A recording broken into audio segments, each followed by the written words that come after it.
OK. Monsieur. Donc, on a une technique qui est beaucoup plus moderne, beaucoup plus chère aussi. C'est le fax. Le fax, c'est Fluorescence Activated Cell Sorter. Fluorescence, c'est l'utilisation de la fluorescence, d'accord? Cette fluorescence va être détectée par un faisceau lumineux. Donc, en d'autres termes, vous avez une chambre. Cette chambre contient des cellules. Ces cellules, certaines sont marquées, certaines ne sont pas marquées. Certaines sont marquées avec un fluorochrome vert, d'autres sont marquées avec un fluorochrome rouge. Donc, la première chose qui doit se passer avec le fax, c'est qu'il faut marquer les cellules ou il faut marquer l'antigène. D'accord? Une fois que les cellules sont marquées, maintenant, il faut trier les cellules. Et quand on trie les cellules, vous avez un mélange ici, d'accord, avec des cellules marquées en vert et des cellules marquées en rouge et des cellules non marquées ici qui sont des cellules grises. OK? Prenons par exemple le cas des cellules cancéreuses. On va dire qu'on a des antigènes, enfin, on va dire des anticorps spécifiques contre les cellules cancéreuses. Ah, on a cette cellule-là qui est marquée. On a aussi cette cellule-là qui est marquée. Donc, on va dire on a un antigène, un anticorps qu'on va appeler anticorps A ou anticorps vert et un autre anticorps qu'on va appeler anticorps rouge. D'accord? Ces anticorps-là ne vont marquer que les cellules qui ont des antigènes appropriés. Et puis, on va faire passer ces cellules-là vers une espèce de tunnel. Et ce tunnel, c'est un peu comme une entonnoir, d'accord? Où une seule cellule à la fois est capable de passer à la fin. Donc, vous avez un mélange, mais l'entonnoir va filtrer les cellules de telle sorte qu'une cellule à la fois passe. Et ce qui va se passer, c'est qu'il y a un faisceau ici, et ce faisceau va détecter les différentes couleurs. Donc, lorsque la cellule rouge va être détectée, il y a un champ magnétique ici qui va séparer les cellules selon leur charge. Vous avez les cellules rouges qui sont globalement chargées positivement, les cellules vertes qui sont globalement chargées négativement, et elles vont être séparées selon ces charges-là. D'accord? Et le champ magnétique ici est celui qui va favoriser cela. Notez que au niveau du champ magnétique, vous avez une plaque chargée négativement, non, chargée positivement, et une plaque qui est chargée négativement. La plaque négative va attirer vers elle les cellules qui sont chargées positivement, alors que la plaque négative va attirer vers elle. Désolé, je vais recommencer. Vous avez deux plaques. Ces plaques électromagnétiques sont chargées.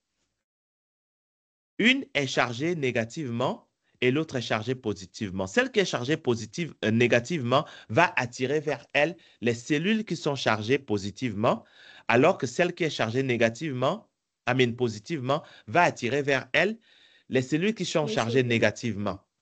Ce qui fait que les cellules positives vont aller vers les cellules positives. Voilà. Les cellules positives vont aller vers la plaque négative, les cellules négatives vont aller vers la plaque positive. Et c'est ce qui va séparer les cellules. Est-ce que sur un plan du principe, on est clair? Oui, monsieur. OK. Maintenant, il y a des cellules qui ne seront pas marquées. Les cellules qui ne seront pas marquées ne vont aller ni vers la plaque positive, ni vers la plaque négative. Elles vont simplement tomber. Et ces cellules qui vont tomber font partie de ce qu'on appelle le déchet. D'accord? Et c'est comme ça qu'on va en fait séparer les cellules selon leur charge. OK? Maintenant, au niveau du faisceau lumineux qui détecte la présence des bleus et des verts, qu'est-ce que je raconte? Les bleus, le rouge et le vert, je suis un peu fatigué.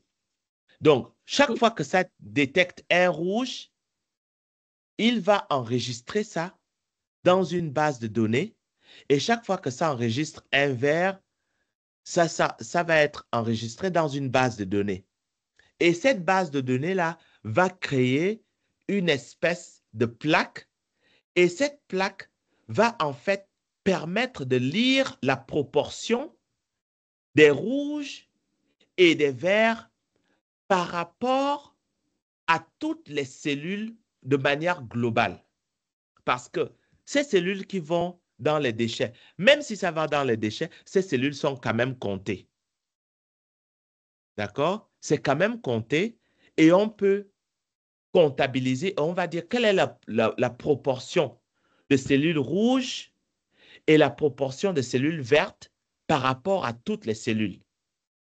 Après, on peut choisir de regarder nos résultats selon ce qu'on veut mettre en avant. D'accord? Mais en général, on ne va pas se soucier des cellules qui vont dans les déchets. On ne va se soucier que les cellules qui sont soit vertes, soit bleues, soit rouges, en d'autres termes, soit positives en rouge, soit négatives en vert. Je ne sais pas pourquoi je n'arrête pas de dire bleu. Donc, ça, c'est ce qu'on appelle le fax. OK? Donc, c'est simplement un système de triage des cellules. Donc, on va compter les cellules. Ça, c'est la première chose. La deuxième chose, on va trier les cellules. OK? Donc, c'est ce qui nous permet, par exemple, de suivre la progression du VIH chez un patient donné. Quand on compare le test sérologique, ou du moins quand on compare la charge virale entre le mois 6 et le mois 12, est-ce que la charge virale a augmenté ou est-ce qu'elle a diminué? OK? Là, on va devoir marquer les cellules qui sont infectées. Et quand on marque les cellules qui sont infectées, on va pouvoir les compter. Et en les comptant, comme vous voyez ici, d'accord, on va dire que il y a 6 mois, le patient était, je dis n'importe quoi, à 540. Aujourd'hui, le patient est à 120. Est-ce que cette différence représente une amélioration au niveau des cellules infectées, oui ou non? OK? C'est comme ça qu'on va décider que le traitement se passe bien ou le traitement ne se passe pas bien, ainsi de suite. Donc ça, c'était le fax. Et vous, en tant qu'étudiant en biotech et biomed, le fax est une technologie qui, qui doit être en fait accessible à vous pour vous permettre de mener des analyses poussées. Bon, je ne sais pas s'il y a le fax euh, à IRBK. Bon, j'en doute un peu parce que le fax, c'est quand même assez cher comme machine, bien que je ne connaisse pas quels sont les moyens dont l'université dispose, mais le fax, c'est quand même assez cher. All right. Nous allons changer de cap. Maintenant, nous allons parler des réactions d'agglutination et des réactions de précipitation. Alors, c'est quoi l'agglutination? L'agglutination, c'est lorsque nous avons euh, une, comment dire, lorsque nous avons des grosses particules qui s'attachent ensemble et qui tombent. OK? Donc, ce n'est pas simplement la précipitation, parce que la précipitation, ça va être pour les petites molécules. L'agglutination, c'est des grosses molécules. Enfin, des grosses particules, je devrais dire. Parce que ici, vous avez les cellules, les globules rouges qui sont attachés ensemble grâce aux IgM. Mais vous n'avez pas systématiquement des IgM. Vous pouvez avoir des IgG qui attachent les cellules ensemble.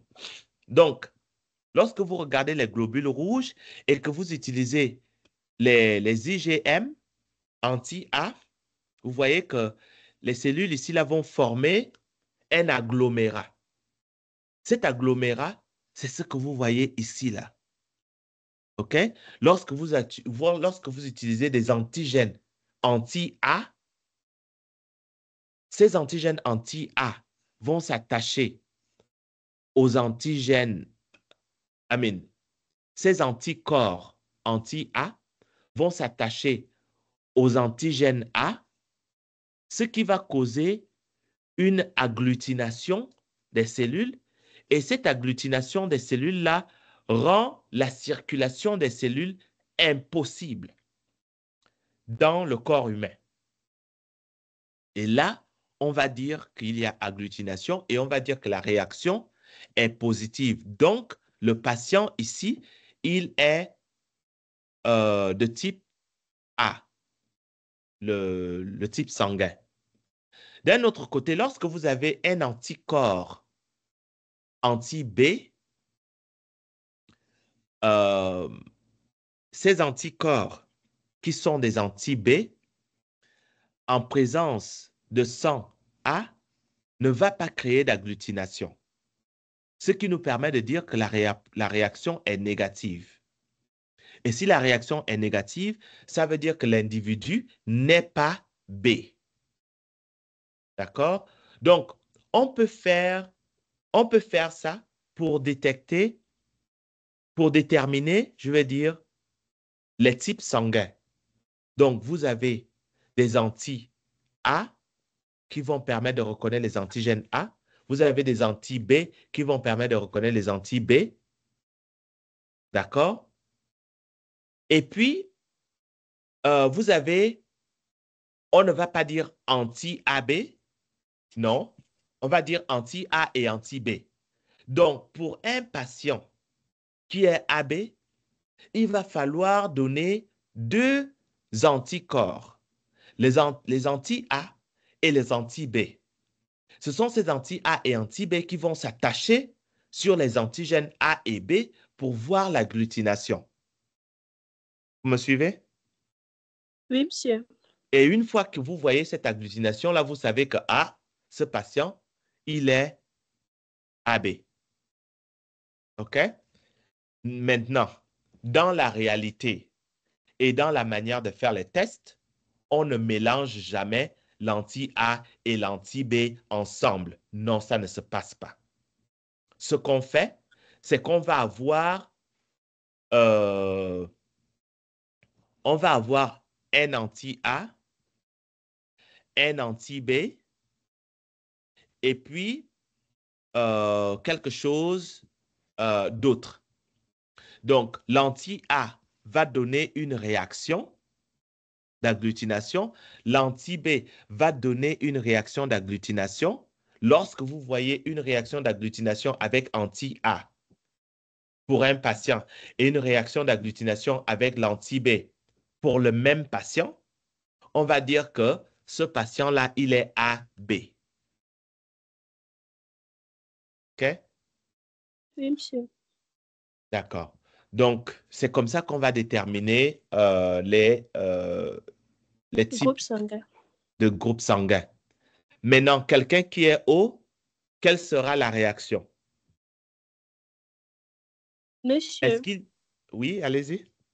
monsieur, pour quelqu'un qui est haut, je pense que on ne va pas, lorsqu'on va mettre l'anti-A, ensuite on met l'anti-B et l'anti-D, on n'aura pas d'agglutination au niveau de A, on n'aura pas d'agglutination au niveau de B et non plus d'agglutination au niveau de D.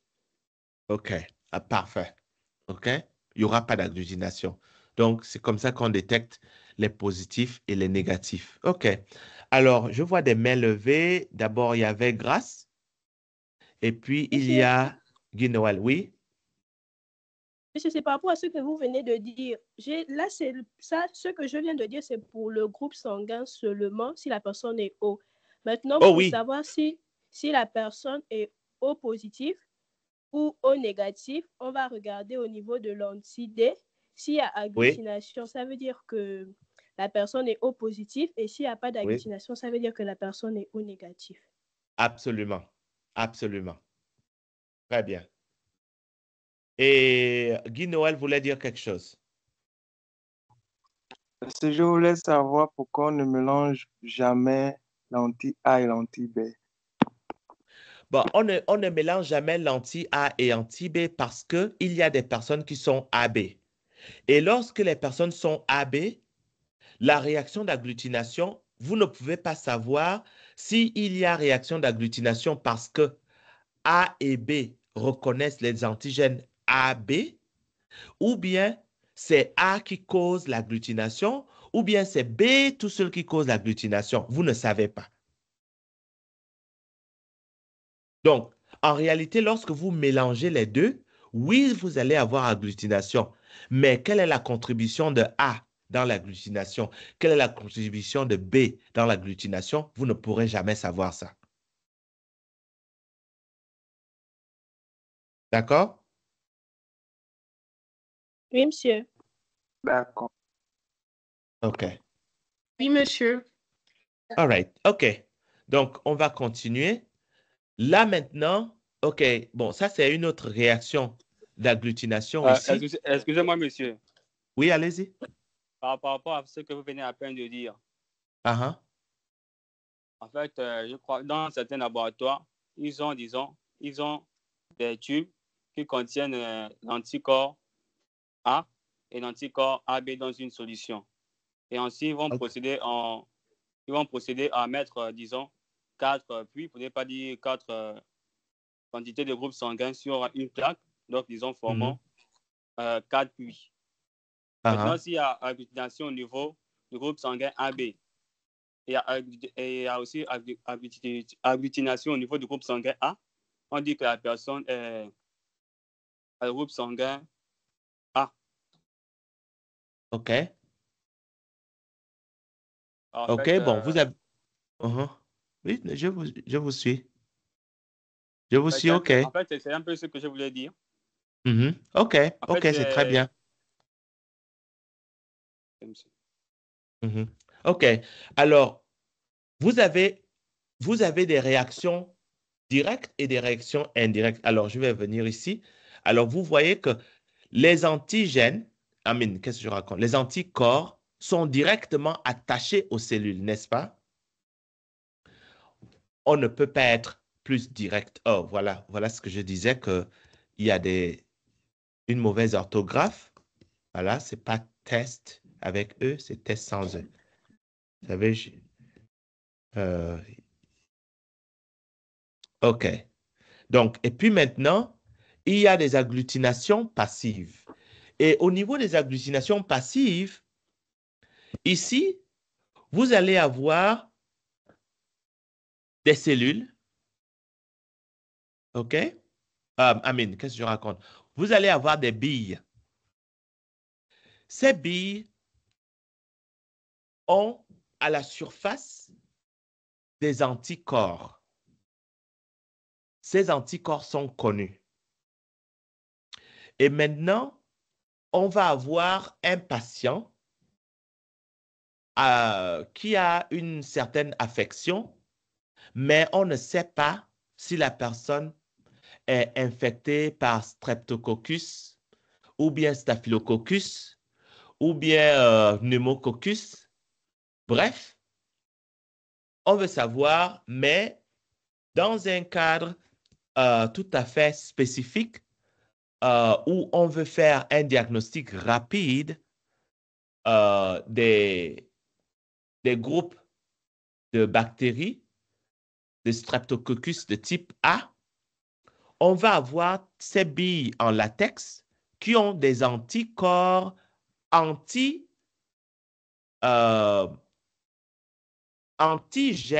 Enfin, on a des anticorps qui sont dirigés contre les antigènes A du groupe de Strep A. Alors, ce groupe Strep A s'appelle groupe Strep A parce que l'antigène, on l'a appelé antigène A. D'accord? Donc, ici, vous avez des billes. Ces billes ont des anticorps. Ces anticorps reconnaissent des antigènes spécifiques au Streptococcus de groupe A. Et chaque fois qu'il y a reconnaissance, ici, vous avez formation d'un complexe. Et maintenant, puisque les Streptococcus, ce sont des chaînes, eh bien, cette bille-là va reconnaître, par exemple, cette chaîne. La même bille va reconnaître cette chaîne. La même bille peut reconnaître cette chaîne, ce qui fait qu'il peut y avoir agglutination. Remarquez que par rapport à la cellule, oui, par rapport à la cellule, les billes sont grosses. Les billes ne sont pas petites. OK? Voici une des bactéries, l'autre bactérie, et l'autre bactérie, et l'autre bactérie. OK? Et ils forment des chaînes. D'accord? Ce sont ces chaînes-là qui vont finir par former un réseau. Et ce réseau-là, c'est un réseau d'agglutination. Et vous pouvez voir l'agglutination ici. Donc, on va dire que chez ce patient, ici, nous avons que la personne est infectée par les Streptococcus de groupe A. Alors qu'ici, la réaction est négative. Donc, il n'y a pas d'infection de Streptococcus de groupe A chez ce patient. Et c'est comme ça qu'on peut faire une batterie de tests de plusieurs patients pour définir si les Streptococcus sont présents dans l'échantillon ou pas. OK? Donc, il y a une agglutination directe, donc active, et puis une agglutination passive qui est indirecte où on va utiliser en fait des billes qui ont des anticorps attachés et ces anticorps reconnaissent des antigènes qui sont sur les agents infectieux. Et puis là, maintenant, on va parler de réactions de précipitation. Dans les réactions de précipitation, ce terme va être beaucoup plus approprié lorsqu'on parle de petites particules. L'agglutination, c'est lorsqu'on parle de grosses particules. La précipitation, c'est lorsqu'on parle de petites particules. Par exemple, on parle d'antigènes. Là, on ne parle pas du virus ou de la bactérie. On parle de l'antigène, donc un fragment du pathogène. D'accord? Et c'est ce fragment du pathogène-là qu'on va traquer. D'accord? Et c'est ce qui va donner ce qu'on appelle une précipitation. La précipitation va être observée de manière optimum selon la concentration de l'antigène et de l'anticorps. Vous voyez ici, en fait, une courbe. Cette courbe vous dit quoi? Cette courbe vous dit en axe, sur les X, vous avez la quantité d'antigènes. Sur l'axe des Y, vous avez la quantité d'anticorps qui va causer une réaction de précipitation. OK? Donc, les anticorps sur les Y, les antigènes sur les X. Alors, qu'est-ce qu'on voit? Vous voyez que lorsque vous avez une faible quantité d'antigènes et vous avez une faible quantité d'anticorps, vous avez moins de précipitation. Lorsque vous avez une très forte quantité d'antigènes, d'accord, pour une faible quantité d'anticorps, vous avez moins de précipitation. Donc, en réalité, il faut un bon dosage d'anticorps et d'antigènes pour avoir une bonne précipitation. Et c'est là où on va avoir ce qu'on appelle une zone de précipitation. OK? En d'autres termes, il vous faut presque autant d'anticorps que d'antigènes pour avoir une bonne réaction de précipitation. Et c'est ce que vous voyez là. D'accord? Donc, vous regardez, les anticorps sont occupés par les antigènes. D'accord? Ici, vous avez trop d'anticorps par rapport aux antigènes. Donc, vous ne voyez pas vraiment de réaction. Ici, vous avez trop d'antigènes avec peu d'anticorps. Vous ne voyez presque pas de réaction, alors qu'ici, vous avez une réaction optimum. OK? Et ici, là, vous allez voir à quoi ça ressemble dans un disque de diffusion. C'est quoi un disque de diffusion? Là encore, il y a cette erreur ici. Alors, c'est quoi un test de diffusion? Un test de diffusion, c'est simplement que vous avez une boîte de pétri avec un gel, OK? De manière typique l'agar. Donc, on va faire des puits, OK? Et au niveau des puits, on va mettre des anticorps, OK? Des anticorps contre un antigène particulier. Donc, nous allons avoir au niveau des puits, nous allons mettre des antigènes, d'accord? Et ici, nous avons des anticorps. Et ces substances vont diffuser et elles vont se rencontrer à un moment donné. Et lorsqu'elles se rencontrent, vous allez voir une précipitation ici. Ça, c'est une précipitation. Et une précipitation ici. OK? Cette zone de précipitation vous montre qu'il y a réaction entre cet anticorps et cet antigène. Mais ici, il n'y a pas de réaction entre l'anticorps et l'antigène. Pas de réaction ici et pas de réaction ici. Il n'y a pas non plus de réaction entre cet antigène et cet anticorps ici. Vous me suivez? Non, pas vraiment, monsieur. Pardon? Pas vraiment, monsieur. Pas vraiment. OK. Est-ce qu'il y a quelqu'un qui comprend de ce que j'ai dit?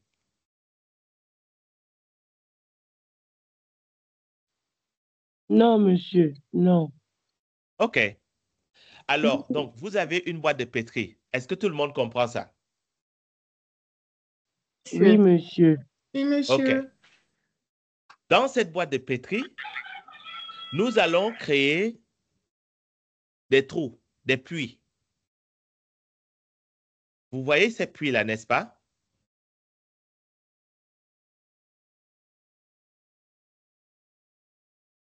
Est-ce que vous voyez les puits? Oui, on Oui, va les monsieur. OK. Dans le puits Monsieur, c'est central, dans la gelo qui a été coulée dans la boîte de le pétri. milieu Oui, qu'on fait les trous là. oui, voilà. D'accord. Donc, dans le trou, OK, dans le puits, ce n'est pas un trou, on va dire, on appelle ça puits. Dans le puits, nous allons mettre sur un plan central, d'accord, l'anticorps contre un antigène donné. Et on va poser la question, lequel des échantillons a l'antigène? Mais pour faire cela, nous allons mettre les antigènes dans les puits périphériques. Vous comprenez? Donc, dans ces puits périphériques-là, les antigènes vont diffuser dans l'agar. L'anticorps va également diffuser dans l'agar. Lorsque la réaction est positive, on va voir une bande qui apparaît. Si la réaction est négative, on ne va pas voir de bande qui apparaît. Est-ce que sur le principe, vous me suivez? Oui, oui, monsieur. OK. Oui, monsieur. Donc, maintenant, on va aller ici. Là, on va voir que, OK, bon, il y a puits numéro 1, 2, 3, 4, 5 et 6. OK? On va dire que, OK, bon, dans tout ça, comment est-ce qu'on va savoir que la réaction est positive? On va quand même inclure un contrôle positif. Donc, vous avez un contrôle positif au niveau d'ici. OK? C'est ce contrôle positif-là qui vous montre que les échantillons qui sont ici, là, qui viennent des patients, dont on ne sait pas ce qu'ils ont, si on voit une bande, on va dire que cette réaction est positive. Donc, le contrôle positif, là, on est sûr que ça doit produire une bande de précipitation. OK? Donc, diffusion de l'anticorps dans ce sens, diffusion de l'antigène dans ce sens. Il y a eu rencontre et complexe, formation du complexe, donc précipitation. D'accord? Maintenant, de tous ces échantillons-là, OK? 1, 2, 3, 4 et 5.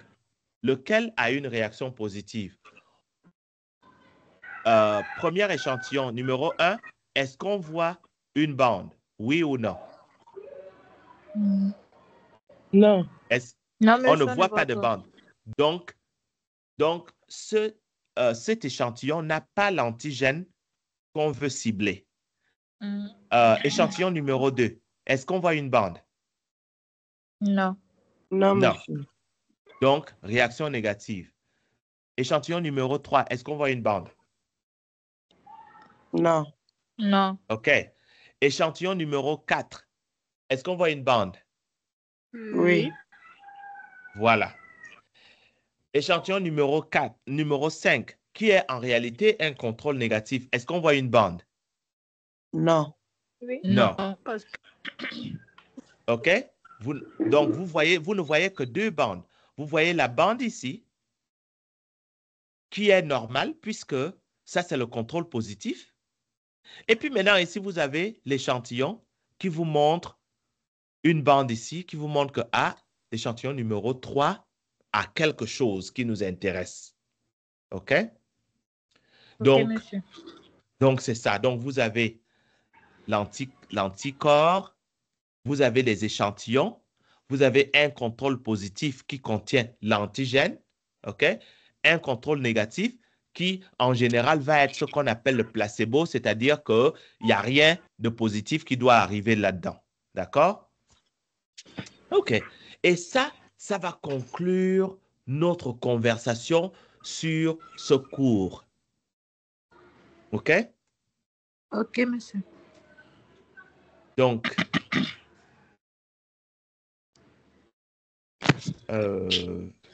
je vais arrêter de partager mon écran. Donc, j'ai arrêté de partager mon écran. Je vais également arrêter d'enregistrer.